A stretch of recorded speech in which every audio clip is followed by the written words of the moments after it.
Live from New Delhi, you're watching DD India Live, India's voice to the world. I am Deepika Mehto, and coming up in the next 30 minutes. Tension escalates after North Korean soldiers cross demarcation line and South Korea fires warning shots, multiple injuries reported.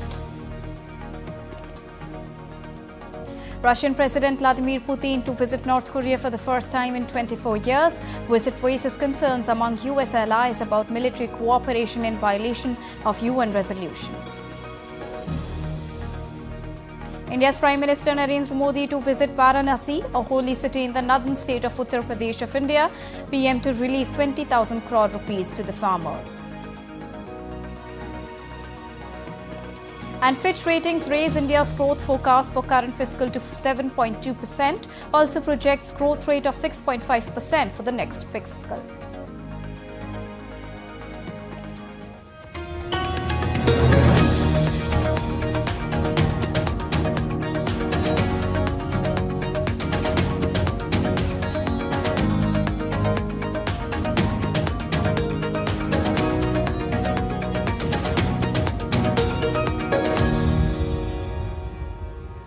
So those were the top headlines of the afternoon. Now let's begin with the top story. South Korea's military fired warning shots after North Korean soldiers crossed the military demarcation line near the border on Tuesday. Now some 20 to 30 soldiers breached the line by 20 meters inside the demilitarized zone on Tuesday morning. They briefly moved back north after warning shots were fired by the South. As per South Korea's Joint Chief of Staff, the breach was unintentional. North Korean soldiers also suffered multiple casualties while working due to the explosion of landmines in the demilitarized zone. Such activities appear to be a part of efforts to tighten border control and prevent North Koreans from defecting to the south. Now, last week, South Korea's military fired warning shots after around 20 North Korean soldiers briefly crossed the border. And DD India's Chris Gilbert reports more from Tokyo. Well, as you mentioned, the whole situation is wrapped up and was wrapped up relatively quickly. It's an identical situation, it seems, to what happened about 9 days ago. As you mentioned, a group of soldiers crossed the demilitarized military demarcation line, which is a line inside the DMZ, which is kind of a border inside a border.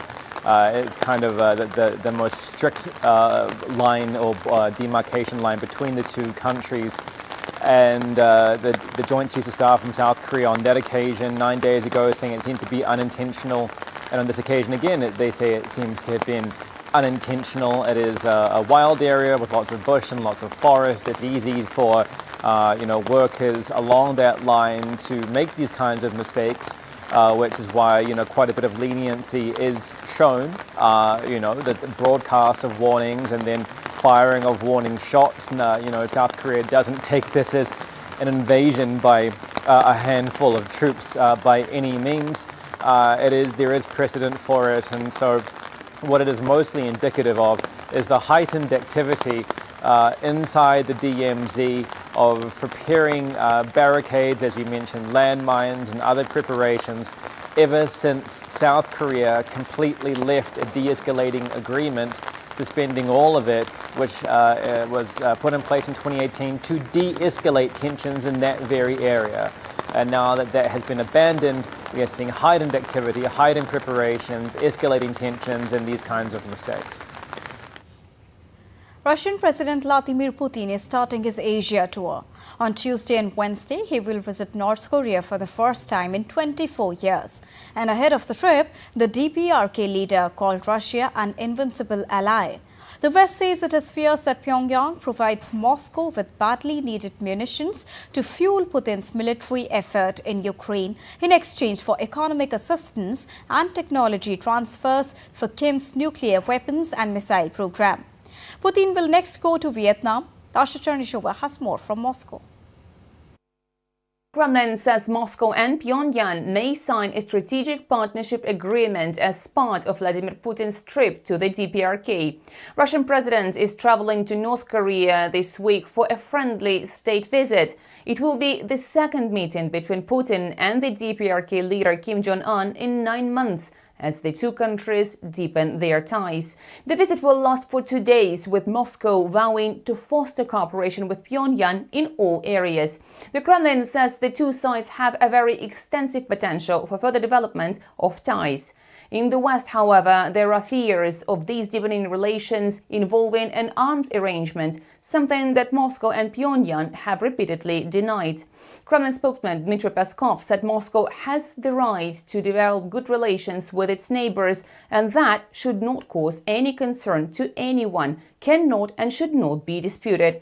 Russian Foreign Intelligence Chief Sergei Naryshkin also said that Putin's visit to North Korea has been well prepared and will bring good results. After the DPRK, Putin will head to Hanoi at the invitation of Vietnam's Communist Party chief.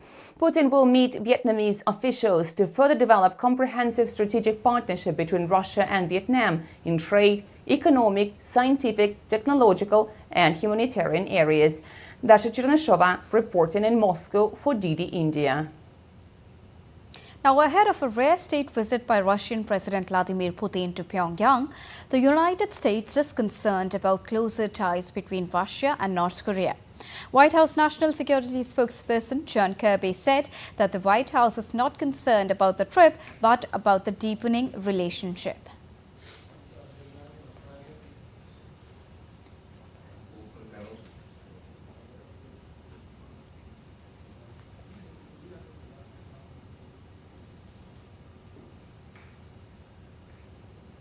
The Pacific Fleet of the Russian Navy will hold exercises from Tuesday in the waters of the Pacific Ocean and the Sea of Japan, along with the Sea of Okhotsk. The drills involved about 40 ships, boats and support vessels, around 20 naval aircraft and helicopters, including long-range anti-submarine aircraft Tu-142M3, IL-38 and IL-38N, as well as anti-submarine and search and rescue helicopters.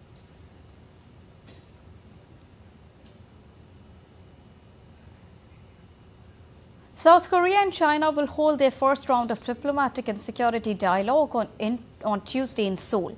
The talks will be led by South Korean Vice Foreign Minister Kim Hong-kyong and his Chinese counterpart Sun Phi-tong, and joined by senior defense officials from both the sides.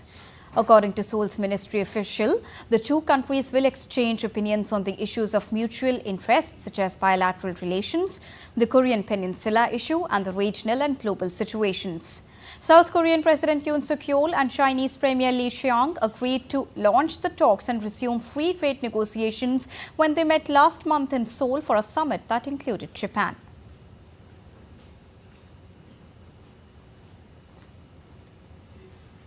South Korea's largest lobby group for doctors has called for a one-day nationwide walkout on Tuesday, turning up the heat on a 4-month labor action against the government's decision to increase spots at medical schools.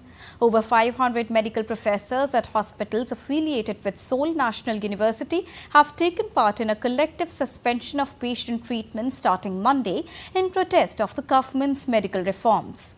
In addition, the Korean Medical Association announced that it would suspend all medical services from 18th of June to support medical interns and residents against government's plans to expand medical school enrollment. The South Korean government issued a return-to-work order for doctors on Tuesday as more doctors, including medical professors, joined the month-long strike to protest increasing medical school admissions. Thailand court on Tuesday granted bail to former Prime Minister Thaksin Shinawatra. Shinawatra was formally indicted for allegedly insulting the monarchy in a 2015 media interview. It is the first of 4 high-profile cases involving key political players that are before the courts on Tuesday. Thailand's Lee Majest law, one of the world's toughest, carries a maximum jail sentence of up to 15 years for each perceived royal insult.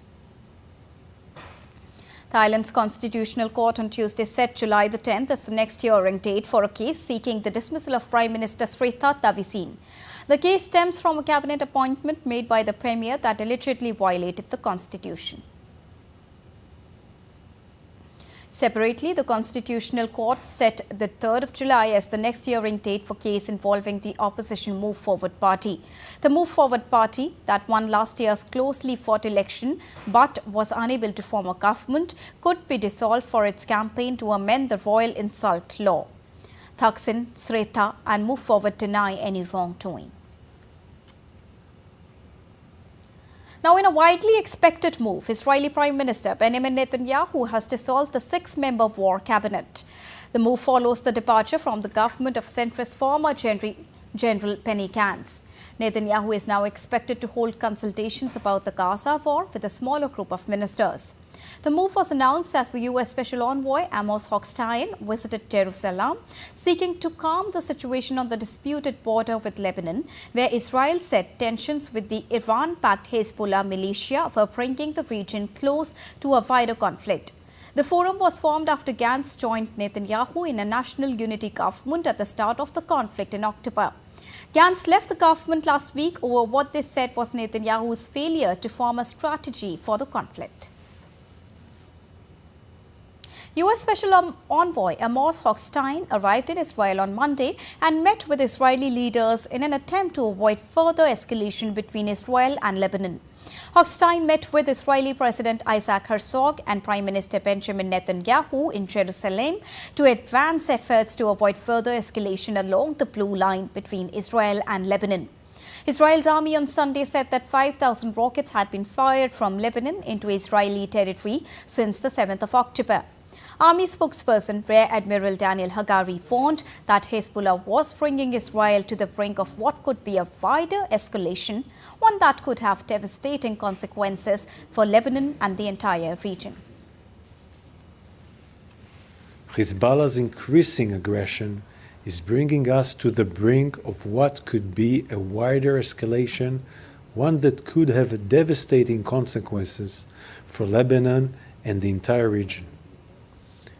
Hezbollah is jeopardizing the future of Lebanon so that it can be a shield for Hamas, a shield for the Hamas terrorists, the one that murdered the elderly, raped women, burned children, and kidnapped Jews, Muslims, and Christians during their massacre on October 7th. When we say that we will not let October 7th happen again on any one of our borders, we mean it. Now, 2 key Democrats in the U.S. Congress have agreed to support a major arms sale to Israel that includes 50 F-15 fighter jets worth more than $18 billion reportedly. Representative Gregory Meeks and Senator Ben Cardin have signed off on the deal under heavy pressure from the Biden administration after the 2 lawmakers had for the month held up the sale. Biden has come under increasing pressure from members of his own Democratic Party over his unstinting support of Israel. Biden has pressed both Israel and Gaza in the conflict to reach a ceasefire deal.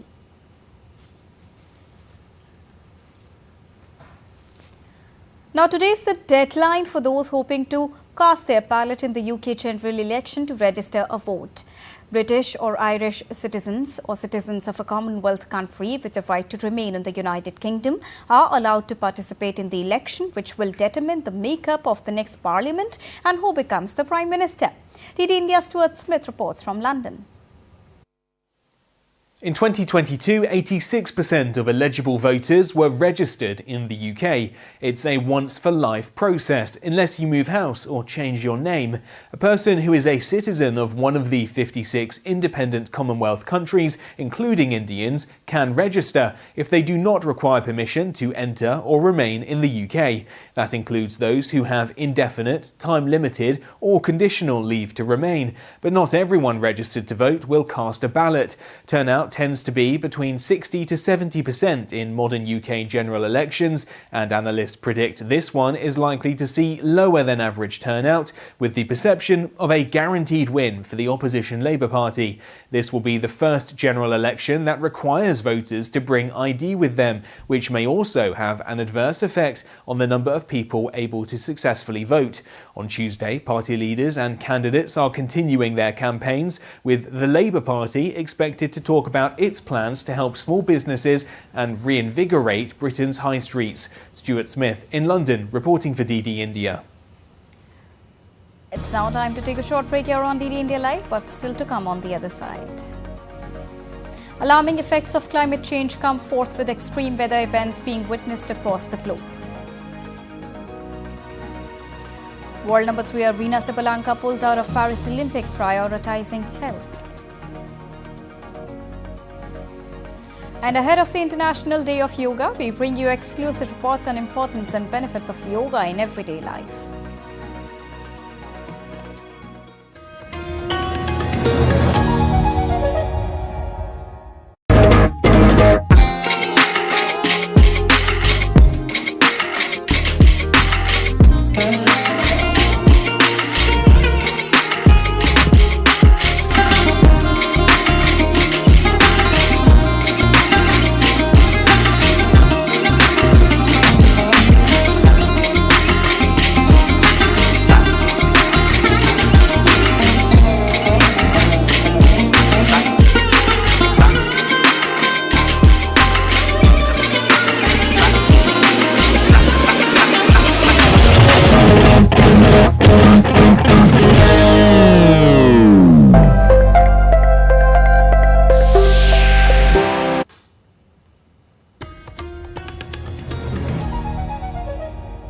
Welcome back after that short break. You're watching DD India Live with me, Deepika. Now, Indian Prime Minister Narendra Modi will visit North Indian city of Varanasi on Tuesday. This is Prime Minister Narendra Modi's first visit to his parliamentary constituency since assuming office for his third term. During the visit, Prime Minister Narendra Modi will release the 17th installment of the PM Kisan scheme. Under the scheme, 200 billion rupees will be transferred to over 92.6 million farmers through direct benefit transfer. The event will also witness the distribution of certificates to more than 30,000 self-help groups trained as Krishi Sakhis to serve as para-extension workers. Prime Minister Narendra Modi will also witness Ganga Aarti at Dashwamadev Ghat. He will also perform puja and darshan at Kashi Vishwanath Temple. Prime Minister Narendra Modi will also visit the ruins of Nalanda in Bihar on Wednesday. He will also inaugurate the campus of Nalanda University in Rajgir. The university is conceived as a joint collaboration between India and East Asia Summit countries. The inauguration ceremony will be attended by several eminent personalities, including the head of missions of 17 countries. Fitch Ratings raised India's growth forecast on Tuesday, citing recovery in consumer spending and increased investment. The agency has increased India's growth forecast from 7% projected in March to 7.2%. It has projected a growth rate of 6.5% for fiscal year 2025-26 and 6.2% for 2026-27. Fitch also raised its forecast for world growth in 2024 to 2.6% from 2.4%, as mentioned in the March 2024 Global Economic Outlook. China's growth outlook has also been raised to 4.8% from 4.5%. Now, marking a significant milestone in the India-US space partnership and space exploration, the two countries concluded the strategic framework for human spaceflight cooperation to deepen interoperability in space. During the ISET dialogue between the US National Security Advisor Jake Sullivan and National Security Advisor Ajit Doval, the two leaders discussed a career for the groundbreaking joint effort between NASA and ISRO astronauts at the International Space Station. The US is working towards commencing advanced trainings for ISRO astronauts at the NASA Johnson Space Center, the first ever joint effort between NASA and ISRO astronauts at the International Space Station. This milestone will further strengthen the India-US space partnership and space exploration. India's paramilitary Indo-Tibetan border police brought down the mortal remains of an American paraglider from the upper reaches of the Himalayas in northern Himachal Pradesh on Monday. Rescue personnel brought down the remains of an American paraglider from a height of 14,800 feet after a challenging rescue mission spanning 48 hours. The paraglider went missing 4 days ago in the Spiti region of the hill state. Tucked away in a corner of India's northern state of Himachal Pradesh, Spiti is only accessible during the summer, and even then via treacherous rugged roads carved along cliffs. The region is a cold trans-Himalayan desert cut off from the rest of India for 6 months of the year when snowfall blocks mountain passes. Phone and internet connectivity is almost non-existent there. Weather updates now from across India. The flood situation in northeast Indian state of Assam turned grim on Tuesday as intense rain continued in several areas. Floodwater has inundated 309 villages in 14 districts, affecting at least 100,000 people. More than 3,000 inmates are presently taking shelter in 14 relief camps in Karimganj, which is the most affected district. Latest from the Sikkim landslide that hit 2 districts in the state on the 12th of June. Around 60 tourists were rescued from North Sikkim's Lachung on Monday and moved to Mangan town. The rescue operation began after the BRO restored connectivity between Chungthang and Mangan via the recently built bridge at Tung over the Tista River. The rescue operation, however, had to be halted due to inclement weather. Incessant rain since the 12th of June wreaked havoc in Mangan, causing multiple landslides and severing connectivity to most parts of the district. Due to the blockage of various roads at several locations, around 1,200 to 1,500 tourists got stranded in Lachung town. The IMD has predicted heat to severe heatwave conditions likely in many parts of Uttar Pradesh, Punjab and Delhi from 18th till the 19th of June. Heatwave conditions are likely to take place in isolated parts of Jammu and Kashmir, North Madhya Pradesh and North Coastal Andhra Pradesh along with North Rajasthan. Hot and humid weather is likely to take place over Odisha from the 18th of June.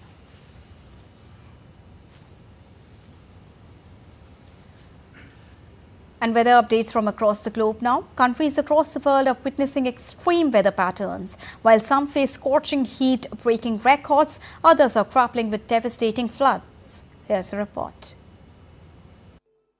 While top world leaders continue to discuss ways to mitigate climate change at a rather sluggish pace, the effects of the phenomenon are coming to fore rapidly across the world in the form of extreme weather patterns.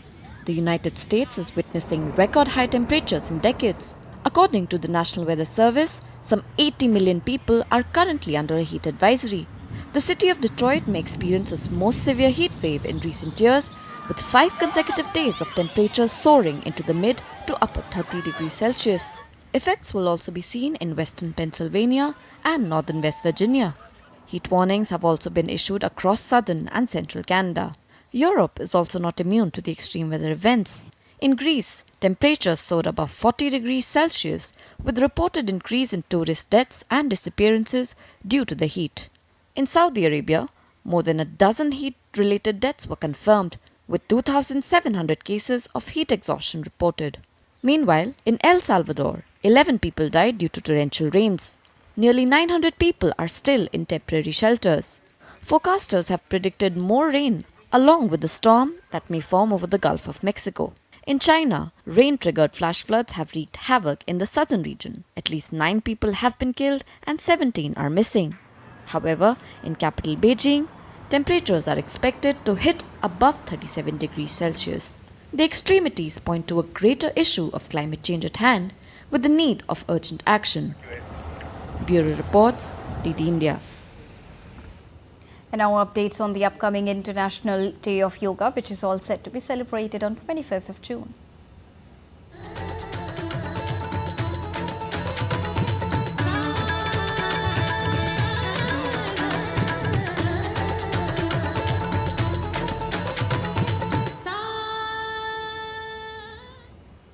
From relieving stress to reducing heart disease risk factors, yoga's health benefits are aplenty.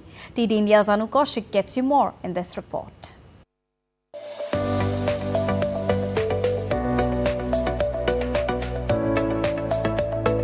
Regarded as a holistic approach to health, yoga has a history of thousands of years. Practicing yoga leads to both physical and mental well-being. Yoga improves strength, balance, and flexibility by warming up muscles and increasing blood flow. It also helps reduce back pain. Yoga benefits people who have stiff joints due to arthritis by improving mobility. योग एक ऐसी चीज़ है जिसका जो हमारे mental health को improve करता है और जब आपकी मेंटल हेल्थ अच्छी होगी और इन्फ्लेमेशन भी कम होगा जॉइंट में तो आपकी सोशल हेल्थ भी इम्प्रूव होगी. Yoga plays a role in controlling heart disease risk factors like high blood pressure and cholesterol. It also has a positive impact on the respiratory system as it helps in clearing air passages in the lungs. On the mental health front, yoga curbs anxiety by reducing levels of stress hormones in the body. Including yoga in your daily routine also helps reduce weight, improve sleep cycle, decrease burnout, and boost overall immunity. Though it originated in India, yoga's merits have been acknowledged across the globe. Its proponents include the World Health Organization. India has a rich history of traditional medicine through Ayurveda, including yoga, which has been shown to be effective in alleviating pain. Be it lowering risk of serious ailments or improving the quality of life, yoga has something beneficial for everyone. Anu Kaushik's report for DD India. And in sports, world number 3 Arena Sabalenka said on Monday that she will not play at the upcoming Paris Olympics in order to focus on her health and prepare for the hardcourt tournament. The 26-year-old Belarusian won the Australian Open in January but was knocked out by 17-year-old Russian Mira Andreeva in the French Open quarterfinal this month. The Paris Olympics will run from the 26th of July till the 11th of August. And that's all for this edition of DD India Live. But let us know your thoughts on the news of the day. For those on the go, you can get all the latest news and updates from India and across the world on the DD India mobile app. The app is available on both Android and iOS platforms. Scan the QR code on the screen to download it right now. And we'll be back with more news as it breaks here on DD India. I am Deepika Mehta, and from all of us here in New Delhi, thank you so much for watching DD India Live. Namaskar.